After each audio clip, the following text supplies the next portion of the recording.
Good evening and welcome to PBS Fort Wayne. The name of our show here is Life Ahead. I'm Sandy Thomson, the host, but the real star is a guy they're going to meet here in just a moment.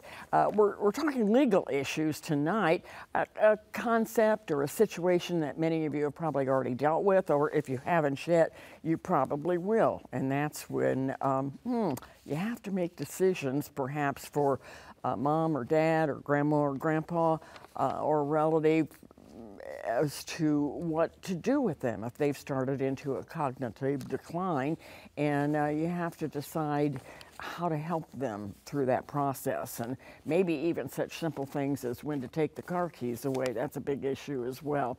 Well, we have an elder law attorney with us here tonight. That's Troy Kiefer. Welcome, Troy.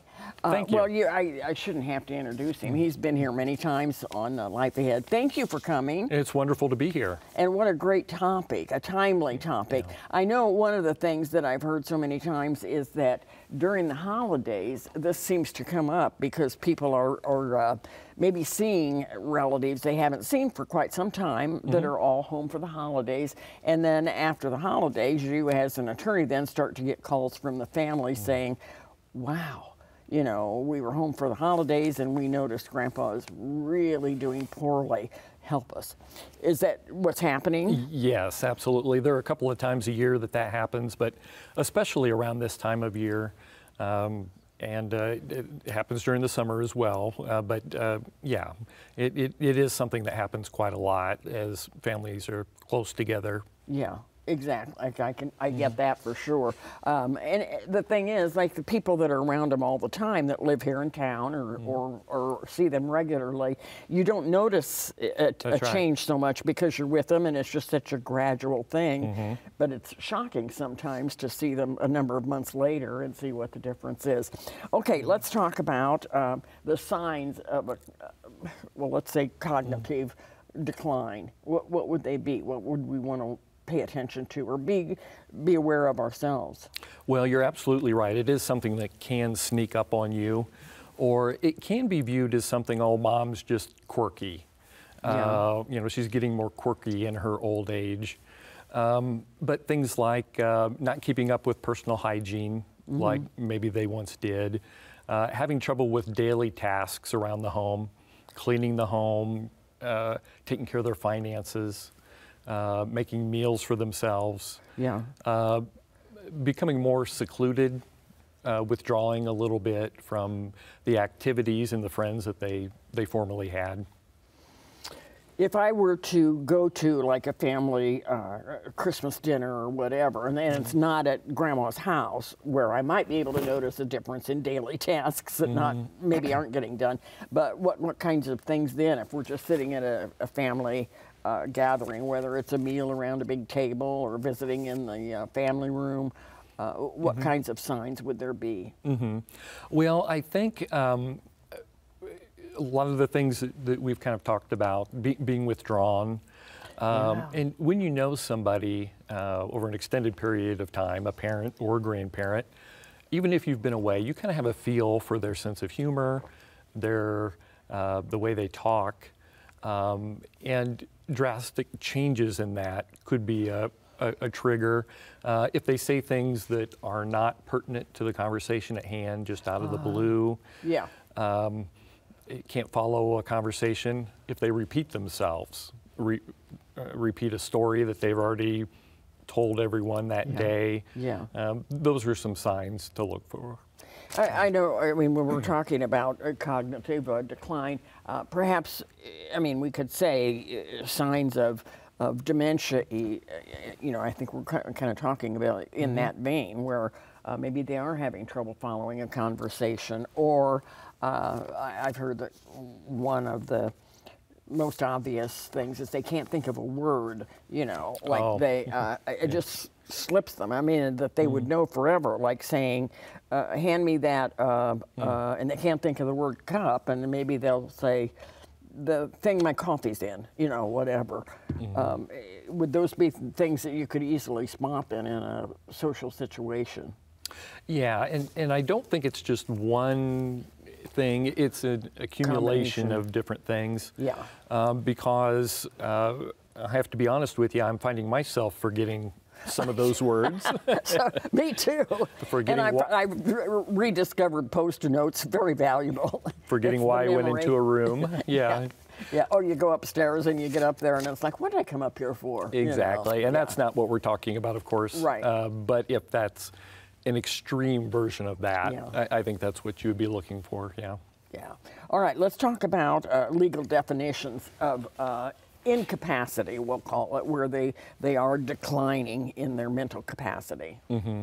So it would be if the evidence shows that a person is not able to care for themselves, Okay. or even is a danger to themselves and others, based on their actions and their mental state. Okay, so it'd be incapacity, not just mentally, but physically then as well, in terms of danger or safety and that sort of thing. To a lesser degree, Okay. we do have some people who are perfectly competent, but and are suffering physical decline, but refuse to leave the home. Yeah. You know, that could be a problem. Usually that will eventually manifest itself in an injury, and unfortunately, and that kind of resolves itself. But yeah, more mental than physical, but physical can be a part of it. What do we do, Troy? I mean, say you notice these things, and maybe you and your sister-in-law and your cousin and whatever, you know, kind of huddle out in the kitchen and say, Grandma's really declining, you know, and they've all noticed it. What should we do? Okay, that's my question. What should they do? Yeah, well, the first thing you've mentioned is talk about it. Yeah. You know, don't just put it aside and just ignore it, but talk with family members and try and build a consensus on that there is an issue and that something needs to be done about it. The more that family gets involved, the more that you'll be able to help the person. A lot of what we do is to avoid friction in the family, and this is a big point, a big friction point that we have. Sure. So if you have a few people saying, oh no, there's nothing wrong with her, she's fine, you have another side that says, yes, we need to do something, you know, you're kind of disagreeing with each other. You have that friction instead of helping the person that you're supposed to be helping. So that's the most important thing. Legally, why would it be important that you have a consensus? And you know, most of you feel the same way. What kind of problems could arise if you don't? Mm-hmm. Well, ideally, I'm going to bring up the magic word here that I think I bring up every time, is ideally the person has a power of attorney and appointment of healthcare representative, because then that person, even though maybe now they're not as mentally stable as they were, at one point appointed one or more people to make these kinds of decisions for them. So if that's the case, that's a friction reducer, and we're putting the onus on that person or a couple of people to start making those decisions. If you don't have a power of attorney, and this is kind of to your question, now we're probably looking at a guardianship. And believe it or not, families don't always agree on who would be the best guardian. For a number of reasons. And that's a legal process. You can't just discuss it and say, okay, Bob, you take care of it. You know, you have to go through a legal process. What's that like? Yes, it's a process where you have to go before a judge or a magistrate. They would, number one, need evidence that the person is incapacitated. Yeah. In this country, we are very careful about not imposing on people's civil rights. And when you take away a person's autonomy through guardianship, that's exactly what you're doing. It's for their own good, and it's necessary, but we need to make really double, triple sure that it's necessary. But what's the difference then between a guardian and a power of attorney? I mean, in terms of their responsibilities. Yeah, very similar responsibilities. They're handling basically the same things. Yeah. The difference would be the power of attorney is a voluntary act of the person, either sometime in the past, or if they have the ability to make that decision more recently. Yeah. Where guardianship could be against the person's will, and it's up to the judge or the magistrate to decide what is in that person's best interest at that time. You've probably dealt with so many people through the years with your practice. What are the most common problems when you start transferring somebody's independence to, somebody being their guardian or their power of attorney? What kind of problems typically would arise? The biggest problem, excuse me, the biggest problem is determining at what point that person can no longer live alone. I see. Because they're a danger to themselves, or maybe forget to turn the stove off, or things like that. They wander, perhaps. Ah, right. Yeah, exactly. And usually because of that incapacity, maybe they don't recognize that in themselves. And so they are very adamant that no, they don't want to go into assisted living. Sure. They're not going to go into 24-hour skilled care. Yeah.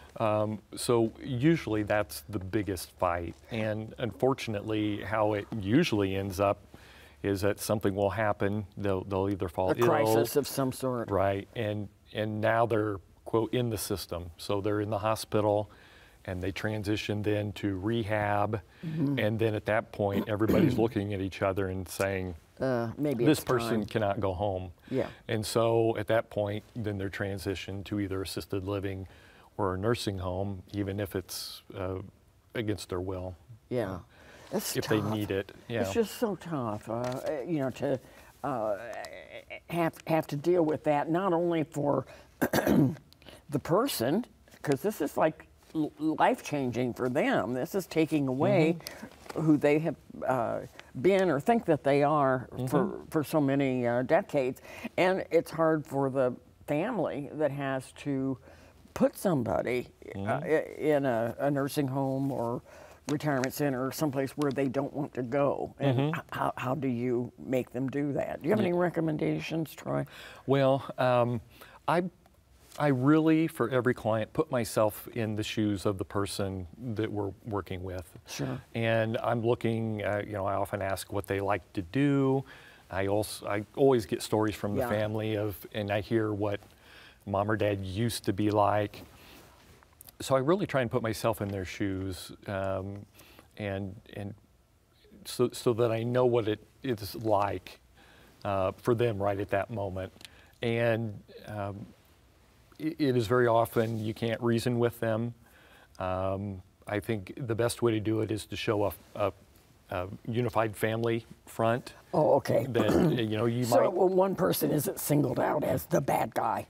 Right, and they may trust one child more than another, or when you have everyone telling you, no, this is really in your best interest, that carries weight.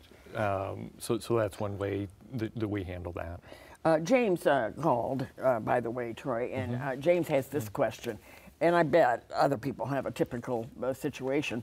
James says, would it be more beneficial for parents to move in with their children and receive home care, or stay in their own home and receive home care? Any input there or recommendation?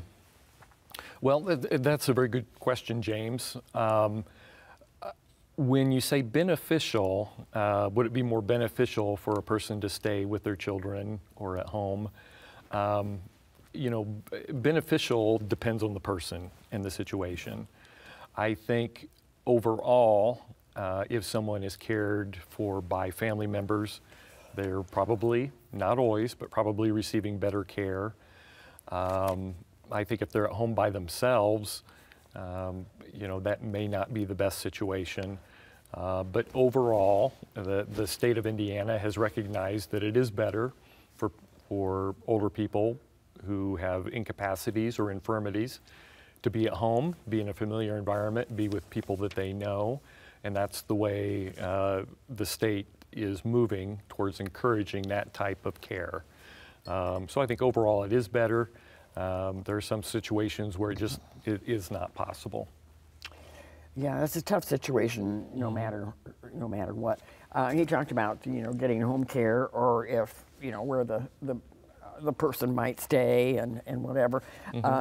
Big issue that I hear all the time: when do we take away the car keys, and how do we do it? Because that, from what I understand, is one of the most problematic situations, and one of the first situations. I mean, long before maybe you have to tell them it's time to go to assisted living or a retirement home, you have to convince grandma or grandpa it's not safe for you to drive anymore. How do you go about that? Yeah, and that really is a big issue because, you know, thinking back to when you were 16 and you got your license, how much freedom that presented you. Freedom, yeah. And when you take the car keys away, you know, you're rolling back, and it's you know, infantilizing, and it's just very difficult, especially for men, to go through that. Sure. But on the other hand,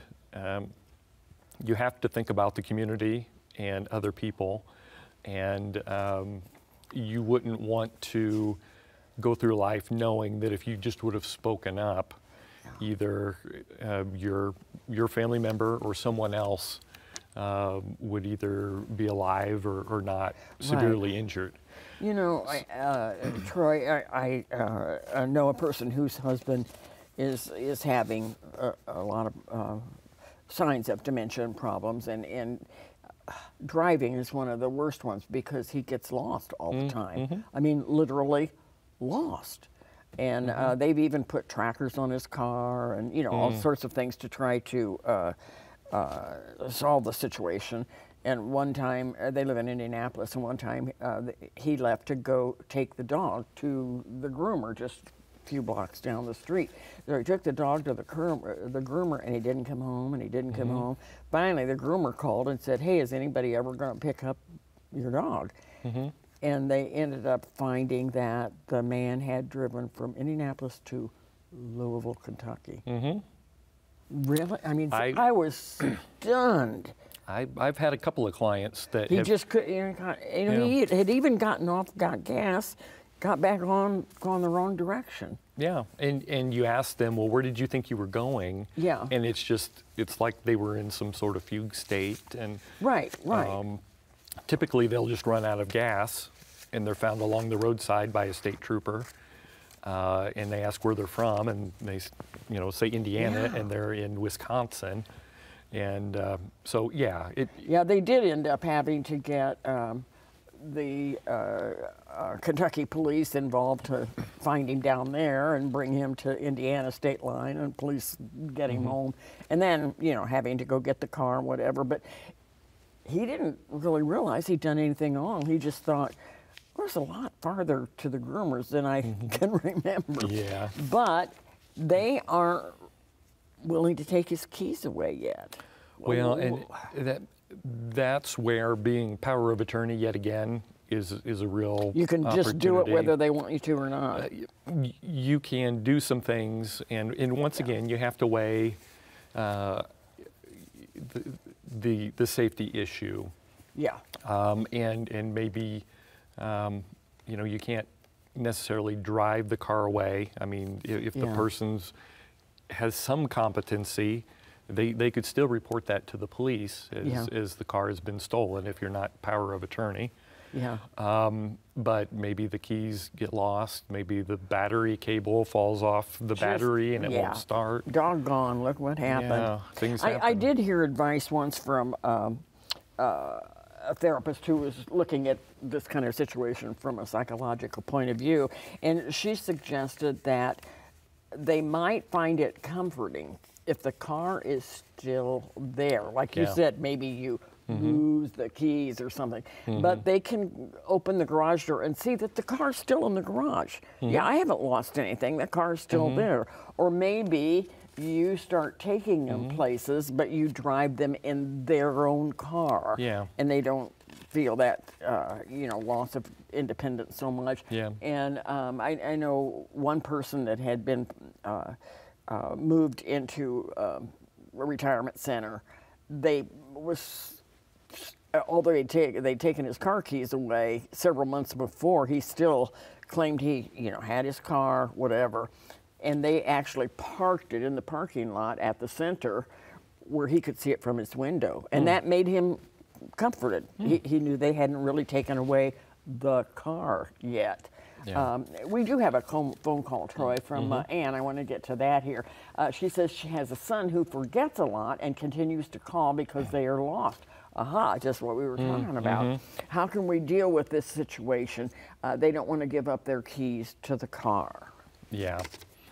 This is the most difficult situation that we deal with and it's a guardianship situation. Thank you so much, Ann, for your question, because I struggle with this, and quite frankly, I think it's an area of the law that could use a little work. But it comes down to the civil rights issue. So let's say that you're able to prove that a family member has some mental illness. Maybe they are addicted to drugs, and don't get me wrong, Ann, I know nothing about you, so I'm not saying that about your son. But in a similar situation, you can get guardianship of that person, but that doesn't mean that you have the authority to lock them up or restrict their movement. Even though there's a guardianship, they still have a right to do what they want to do. There's a whole other process that you would need to go through if you think they're a danger to themselves. Legal. Or to others, right. And you would need to, if it's an emergency situation, in Fort Wayne, there's the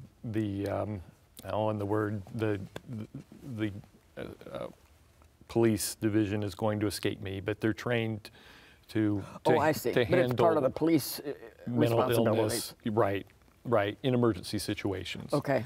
And then if it's not an immediate emergency, then Adult Protective Services would be who you would call, and they could start the process for a commitment. They can be, you'd have to go before a judge. Yeah. They can keep a person for 72 hours. If they need to keep them longer than that, they would have to go to a judge. Yeah. And there's a couple of different steps along that process to make sure that their civil rights are provided for. But in your case, Ann, if you really feel like your son is in danger and because he can't help himself, then I would say Adult Protective Services would be who you would call. Yeah, that's a valuable resource, and we've recommended that a lot for a lot of situations, Adult Protective Services. What I was mentioning about, my friend whose husband was having the situation with the car, they're afraid to tell him because he's still cognizant enough. They don't want him to be mad at them. And I have had the same therapist that was talking about, leave the car in the garage or in the driveway or whatever, or drive them places in it. It might be comforting to them, said that oftentimes if the family is afraid to tell them because they're afraid that person's going to be mad at them, have the doctor tell them. Because there's this, I don't know, respect or honoring or whatever. Your doctor and your pastor, the person who's having the issues may take that news easier and believe if the doctor tells them, you just can't do this anymore. So I'm going to tell your kids to put away your car. And as an attorney, I'm kind of in that same group, and I've done that before. Oh, I'm so sorry. Well, and that's why we're there. That's why you're there. And you're right. To hear it from another person who has some authority, it's not, they're not hearing it from the kid who they changed their diapers. Yes. They're hearing it from someone else. Yeah. And so it carries quite a bit more weight. We only have a minute or so yet, Troy, but I want you to give people the best advice you can if they think that somebody in their family is having some issues and they need to make some arrangements for them. Like steps 1, 2, 3, do this, and then this. Can you do that? Yes. I think like we discussed, pull family together, try and get a consensus among the family members that yes, there is a problem, and then talk about what needs to be done about it. Can the family member, the parent, grandparent move in with another member of the family to be taken care of, to be watched over? Or is it to the point where they need true memory care and need to be in a facility? And once that agreement has been reached, then you need to get them to a doctor to be diagnosed officially. And there are benefits to that. Perhaps there are medications that could help. An undiagnosed mental illness or cognitive decline could really be slowed down with proper medications for some people. Yeah, it can't be cured, but in some situations that you might be able to slow it down for them. I appreciate you being here so much, Troy. Thank you. It's such valuable information. And again, with holidays coming up, some of you may be noticing some signs and some relatives, and you can take Troy's advice on how to handle that. Appreciate you and information you give us, and always the education we have for you here on Life Ahead every Wednesday night at 7:30. And by the way, I don't know if you know this, we are also on YouTube now, so you can watch this episode or any episode of Life Ahead. Just go to YouTube and check in with Life Ahead PBS Fort Wayne, and you can find it. Have a great weekend.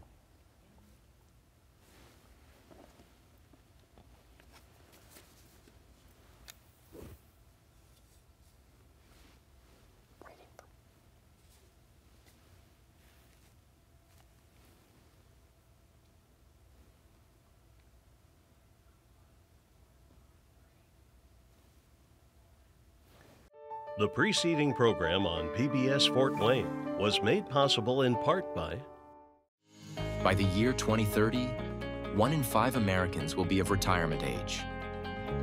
Beers Mallers, elder law attorneys, counsel individuals regarding matters of setting up estates, trusts, and help navigate difficult family situations. Beers Mallers, attorneys at law, with offices in Fort Wayne, LaGrange, and on the web at beersmallers.com.